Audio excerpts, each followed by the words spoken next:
What are some practical tools that organizations should keep in mind to prevent conflict during this transition period? I'm going to repeat myself because I think the tools we talked about earlier are really important. One thing that I'll preface it with is leadership or management teams. A lot of times they have this notion that they ought to do it alone.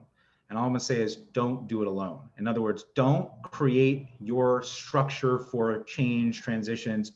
Don't make these decisions that are going to affect everyone else on your own, siloed from the rest of the company.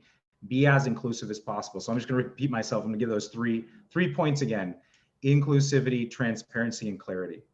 Inclusivity means collaborating with your workforce. Whatever decisions you're making that are going to affect people's daily lives, how can you get input from them? How can you give them the option? So I saw a question in there about whether or not you want to engage with, you want to ask people whether they were vaccinated or not.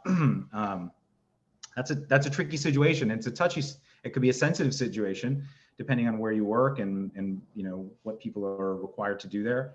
But I don't think there's any one answer whether it's right or wrong to ask people whether they're vaccinated or not vaccinated. It kind of depends on the context. And so again, I would say don't make that decision on your own.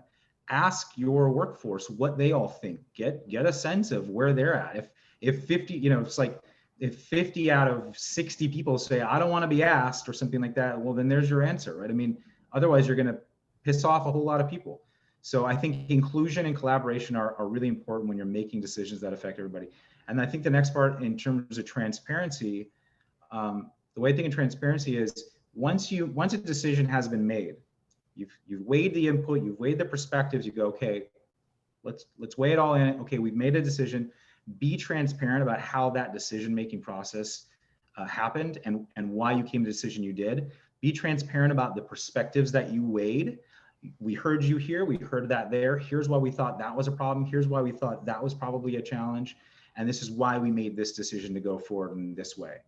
And then the last part is clarity, just making sure everyone's clear on the plan to transition back, and B, why the plan is the way it is. Like you're explaining it, you're being transparent about it, but are they hearing you? Are they getting it? So some sort of feedback loop to go, what are you all hearing? Is this clear to you? Is anyone unclear? And just making sure there's some sort of alignment among the workforce in terms of the decisions that are being made. So again, inclusivity, clarity, transparency.